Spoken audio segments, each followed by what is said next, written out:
Soccer has taken over Philly, and when the World Cup rolls out, the party doesn't stop because we have professional soccer right here.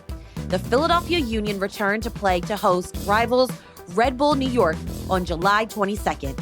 If you've never seen a match, now's your chance with the first match on us. If you have seen a game, enter today to win VIP tickets to watch Inter Miami take on the Philadelphia Union when Lionel Messi comes to town on August 18th. Register for both at philaunion.co/citycast.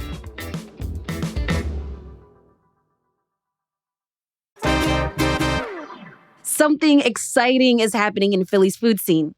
Our food contributor, Alicia Miranda, says there's a Mexican food renaissance happening right now. Chefs across the city are reimagining traditional dishes, curating new restaurant experiences, and highlighting Mexican culture through their menus. So Alicia's taking us on a food tour around the city and telling us exactly what to order. It's Thursday, July 16th. I'm Trinae Nuri, and here's what Philly's eating.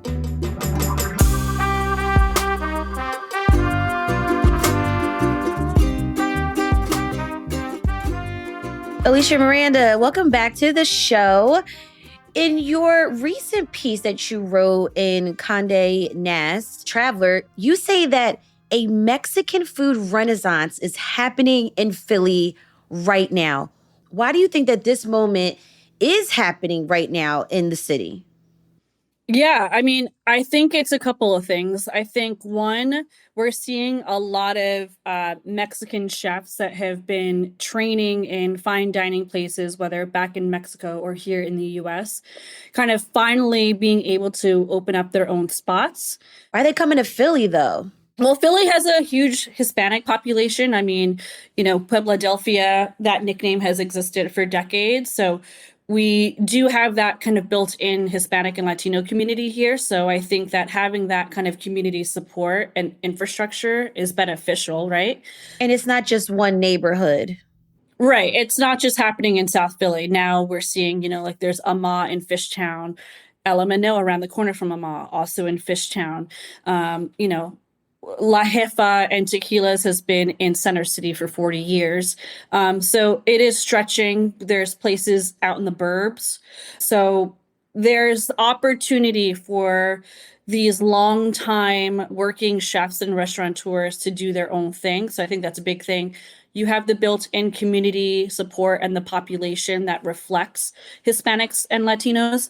The third thing that I think is happening is that diners are embracing this food. A lot of the people that I spoke to for this story said that because so many people have been traveling to Mexico over the last few years, especially post-pandemic, people are just being more educated about the diversity of Mexican cuisine. So they're excited to taste food like they had back in Mexico, now here in Philadelphia where they live. So to have the support and embrace from diners who really want to learn about this food and engage with this culture, I think is also very helpful. Now, the food that you get in Mexico, how are the menus being presented to Philadelphians? Yeah, I think there's a couple of ways. So a lot of the folks that I talk to source certain ingredients from Mexico or try to find vendors here in the States that can provide as close to possible that same kind of ingredient, right? To keep it authentic. Exactly. An example of this is masa, the corn to make tortillas, right?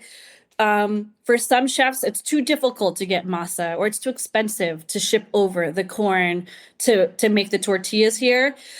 So there's other companies here in the States. There's a company called Macienda, which exists in New York, that has been providing a lot of Mexican chefs with high quality, nutritious, authentic corn to then make their own masa for tortillas and other things. So that's one thing. Some chefs that I spoke to said that they are able to find close to the source ingredients shopping here. I mean, here in Philly, how many, supermarkets and grocery stores are Hispanic and Latino owned? I mean, countless, right? So some chefs are able to go grocery shopping in their own neighborhoods to get the ingredients that they would have to make these Mexican dishes.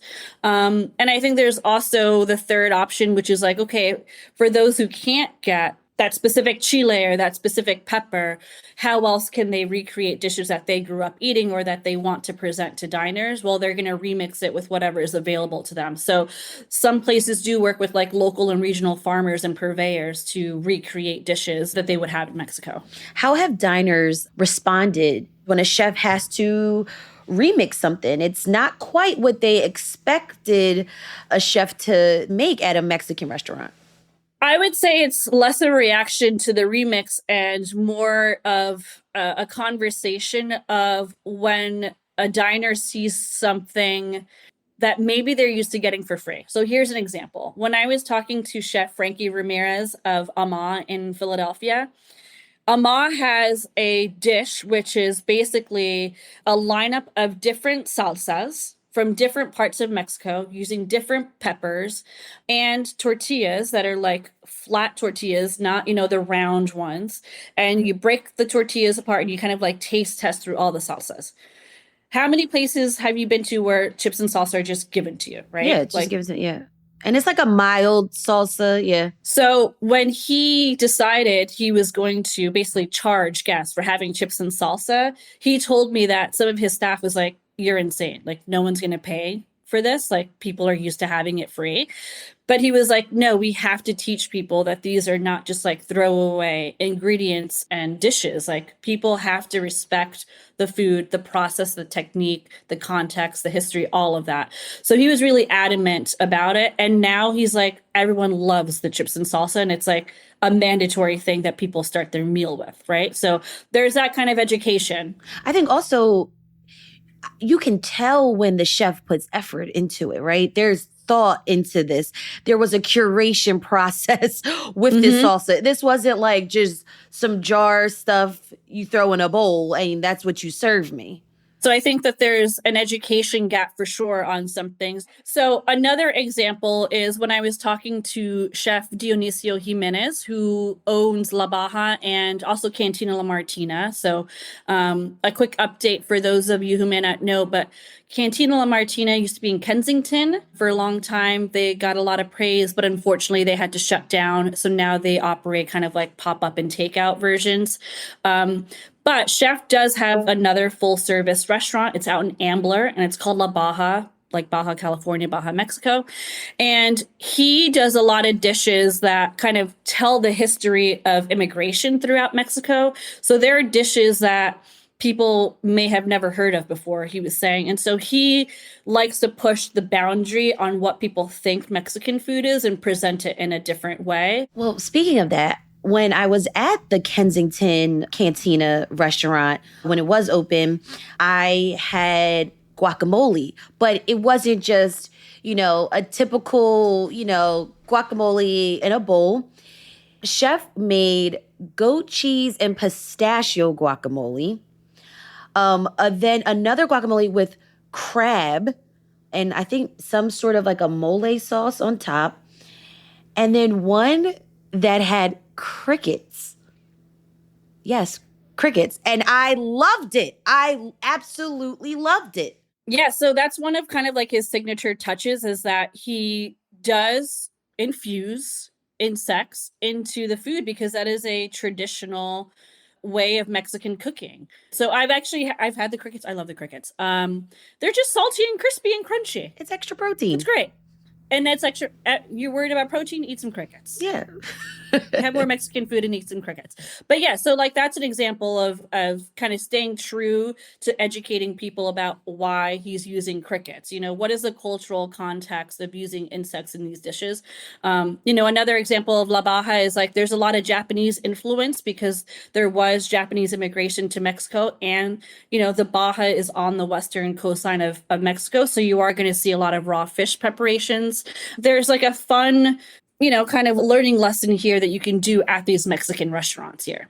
What I hear you saying is that chefs have really used their menus, their dining experiences here in Philly to do storytelling within the food. Right. I think it's part of their way of taking control of their own narrative, right? For some Mexican restaurants that maybe don't get the limelight and the coverage that other places do, I think the menu and the dining experience is one way that they are kind of taking control of their narrative and showcasing, what they can do, their expertise. And I think like this is now bubbling to the top where we are starting to see Mexican spots in Philadelphia actually garner the attention and the accolades that they have long deserved.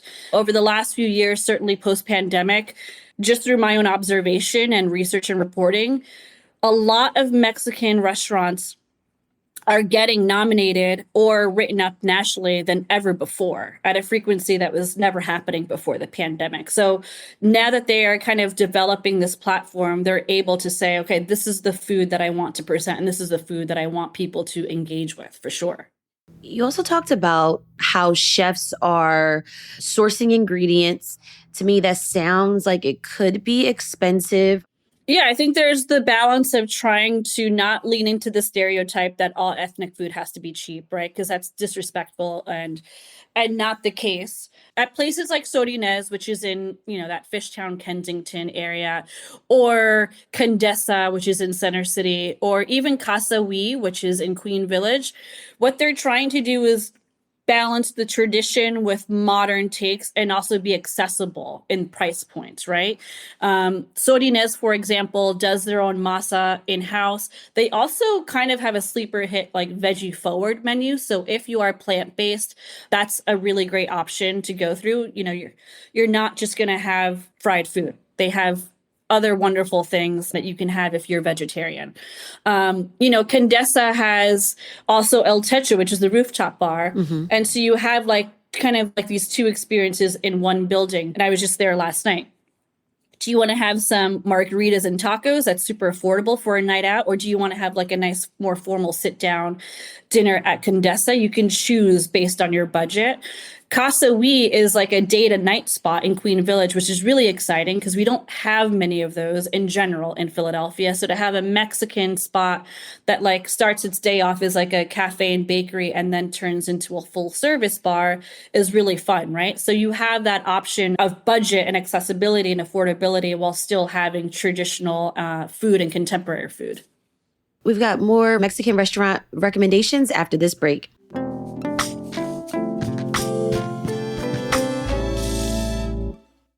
Okay, Alicia, tell me, why does regionality matter when we're talking about Mexican cuisine? Why is it important for diners to know the difference between cuisines from Puebla versus Veracruz or Oaxaca? Mexico is a huge country. So, there's a lot of different kinds of cuisines within that country. It also has different states, just like the US has 50 states. Mexico also has a number of states. So I think these chefs are trying to remind people like, hey, we don't all eat the same food. What I eat where I come from is different from, like you're saying, Puebla versus Veracruz versus Oaxaca. There are different traditions, there are different recipes, there's different regional specialties. And so for a lot of these chefs, it's personal to bring those recipes from their hometown or from their family and present them here in Philadelphia to people. So yeah, I think it's important, just like any other food, right? Any other country has different offerings, right? There's a difference between Southern Italian food and Northern Italian food, right? So why can't we have kind of like that same approach or thinking when it comes to Mexican food? I'm thinking in this conversation, it is so important to hold on to traditions and also kind of put your own spin to it. But what about like the next thing? How are chefs in Philly training like the next generation of chefs to hold on to these traditions, respect the cultures, but at the same time, like take it to the next level? Yeah, there's a couple of things that I learned in talking with chefs here in the city. One, some chefs have been doing collaborations, collaborative dinners with chefs from Mexico. So those chefs from Mexico will come to Philly, host a 1 or 2 night only dinner, or vice versa. A chef here from Philly goes back to Mexico and they do a pop up. So that's one way that they're kind of exchanging that. So I think it's really important for these chefs that now they've reached a point of success that they can pay it forward. So one of the ways that that's being done is for restaurants like Tequilas and La Jefa. They do a lot of pop-ups and collaborations with chefs from Guadalajara, which is where the Tequilas family is from. So they've done events at Chacol, which is one of the world's top best restaurants. And then they've also invited chefs from Mexico who are younger and up and coming stars to do events at Tequilas and La Jefa. So that's one way to see that in action. Something else that's really interesting is when I was talking to Chef Alberto Sandoval, who runs Talali out in Upper Darby. He and his brothers are both chefs. And so they run that restaurant together and they have the family involved in the restaurant process. So they're able to kind of, spread the knowledge, spread the talent, and get other people into the mix, which I think is really a fun showcasing of what a family-run Mexican restaurant looks like. And then Chef Frankie Ramirez of Ama out in Fishtown, when I talked to him, he was really excited to start partnering with like local culinary schools and educational programs to bring in students and younger talent into the restaurant to learn what it's like to work in a professional kitchen. So I think you'll start to see more of that kind of exchange, the passing of the torch, the passing of the knowledge, and making sure that mentorship and like not leaving your own people behind is really important. Okay. I want to get to like your Philly Mexican food hit list. You tell me the restaurant and what is the must order item on the menu. First, let's go to South Philly Barbacoa. So South Philly Barbacoa is known for barbacoa tacos. So it's lamb or pork that's cooked underground and served very minimally. You're really getting the purest sense of that meat. It's chopped up with a big machete knife. It's an incredible experience if you've never been. And then you have your own toppings bar next to it, so you can add cilantro and diced onions and different salsas to it. I recently went to South Philly Barbacoa during the Italian Market Festival, ironically, and I hadn't had it in so long. And one bite of that lamb barbacoa, and I was like, I'm back. We're so back, locked in.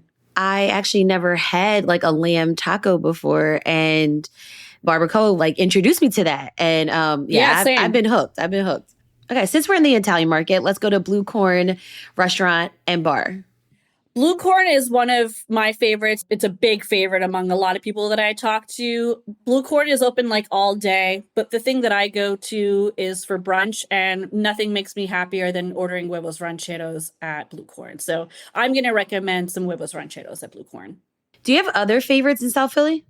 Yeah, over here, like on West Passyunk, if you will, is a restaurant called El Mictlan. And that restaurant is like a lovely small BYO, and it's known for food from Guerrero, which is like the western coastal side of Mexico. And listen, we've all had fish tacos before, right? But the way that he does his fish tacos, the taco shell is stuffed with diced up fish, plus like the cabbage slaw and the sauce. And it is so good. And they come 3 per order, and it comes with like a spicy sauce. It's wonderful. So I would highly recommend the pescadilla tacos. If you do love shellfish, I've said before, I can't have it, but I've been told that his crab tostadas are also very good. So I would go to El Mictlan for Guerrero style cooking if you want your seafood fix. Do you know what type of fish? Pescadilla taco is 3 corn tortillas folded and stuffed with fish, fried until golden crispy, topped with lettuce, pico de gallo, sour cream, and queso fresco. So it's just a whitefish, a local whitefish. And that chef, his name is Chelo Manzanares of El Mictlan. Now, you did kind of go through many of these restaurants throughout this episode, but let's keep it going. Let's go to La Jefa. Yeah, so La Jefa is like a casual extension of tequila. So it's a day to night spot. So they do breakfast during the week, which is amazing that they do breakfast and brunch during the week. So you can go there for bakery cafe vibes, and then it turns into dinner and bar at night. One of my favorite things to get at La Jefa on the savory side is they have these fried tacos dorados. So it's stuffed with Caesar salad ingredients. So, not many people remember that the Caesar salad was actually invented in Tijuana, Mexico. So, they do a Caesar salad stuffed in a taco. So, it's incredible because they also, when I was speaking to David Suro and his son Dan Suro, they were like, well, not only is the Caesar salad actually Mexican, but we also want to play on the fact that Philly is so Italian and Mexican. So why don't we do a Caesar salad taco? Clever. So it's delicious. I highly recommend that for sure. Okay, let's head over to Queen Village. Where are you taking me and what are we eating? Yeah, so Casa We in Queen Village is like an all-day European slash Mexican cafe and bar. So during the morning, it's a bakery. They have like croissant breakfast sandwiches with al pastor sauce, eggs, and cheese, which is amazing. So again, that kind of like melting pot of both French and Mexican. The woman who runs the pastry program there is formally trained in French bakery, so that's why that program is there. And then at night, there's a full bar, and that's run by Israel Nocello, who used to run a taqueria spot that was really popular called C Taqueria. So if you've ever gone to C Taqueria, now you can visit Israel at Kasawi in Queen Village. Let's head over to Fishtown and we're going to go to Ama. Yeah, so Ama is known for wood-fired cooking and showcasing dishes from all over Mexico. So they have what is called like a Mexico north to south approach. So you could expect Baja style seafood. There's the salsas that we talked about, which represent different kinds of chiles across Mexico. There is swordfish tacos with labna to represent the Middle Eastern influence of central Mexico. Okay. Again, speaking of that Caesar salad, they have the Tijuana inspired Caesar salad. So I think it's a really cool introduction of the variety and diversity of Mexico by dining at Ama. You did mention La Baja and Ambler. Can we still get those crickets? I think so. Yeah. I mean, his menu does change, pretty often, but, Chef Dionisio is really adamant about showcasing those indigenous ingredients. So for sure, look out for some insects on the dishes. He has a tuna tiradito, obviously ceviche. Those are kind of more of the coastal and also the Japanese influence that you can expect to see at La Baja. But there's also things that probably are a little bit more familiar, just represented or presented in a different way, which is like asado, which is basically when you're grilling meats outside. He uses ribeye steak to kind of deconstruct like the asado. So you get the steak and all the fixings around it instead of all wrapped up in taco. Let's head back into Philly and let's go to North Philly to Sor Ynez. Yeah, so Sor Ynez does a lot of emphasis on indigenous foodways, and they do focus on central Mexico because that is where Chef Alex Tellez is from. The star here is everything with masa. So you have tamales, enchiladas, you have the tacoyos. Because they make the masa in-house with the corn, they're able to offer so much that highlights how important corn is to Mexican cuisine. And the other thing that I always like to tell people is that it is vegetarian and vegan friendly, so don't be afraid to go there. Let's head into Center City, and Condesa should be on everyone's list. Yeah, I love Condesa. So at Condesa, they have a lot of vegetarian options as well, and they do make their masa in-house. One of my favorite dishes that is not vegetarian, but it is unique, is their duck tamale. So it's duck confit, which is like the shredded duck, with mole sauce on top and queso fresco. And it's just really, indulgent, really delicious, and another way to kind of present mole sauce with a different protein that's not expected. Usually if you're doing mole, it's usually with like chicken. So I love that they're using duck. So I would recommend the duck tamale at Condesa. All right, let's head out to Upper Darby, right outside of Philly. Where are we going? What are we eating? So in Upper Darby, just southwest of Philadelphia, there's a restaurant called Talali, and it is owned by Chef Alberto Sandoval with his brother. They are from Puebla, so expect, moles for sure. I think one of the most unique dishes that they have is called a niched mole, which is like a rare traditional dish where the name translates to fish and sauce, and it dates back to an Aztec recipe with salted fish. They use branzino. Again, they can't get the same salted fish from Mexico, so they're using a fish here from the States. So they sear the branzino, and then they have tomatillos, tomatoes, sesame seeds, jalapenos. And their mole poblano is a 20-ingredient mole sauce that his mom makes, and she ships it over to the restaurant frequently. So again, like, it's something that you can't find anywhere else, and it's really unique to like where he comes from and his family. Alicia, this was an amazing food experience. I can't wait to try these dishes. Yeah, please report back and tell me what are your favorite things to eat there. Alicia Miranda, thank you so much for joining me on CityCast Philly today. Great talking to you. Thanks for having me.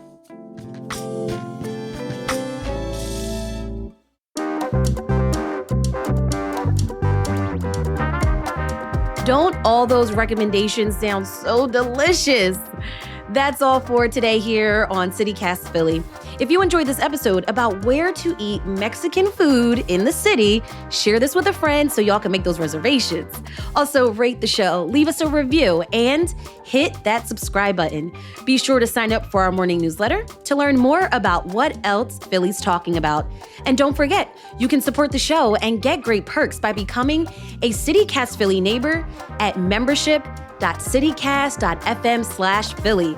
We'll be back tomorrow morning with the Friday News Roundup. Talk to you then. Bye.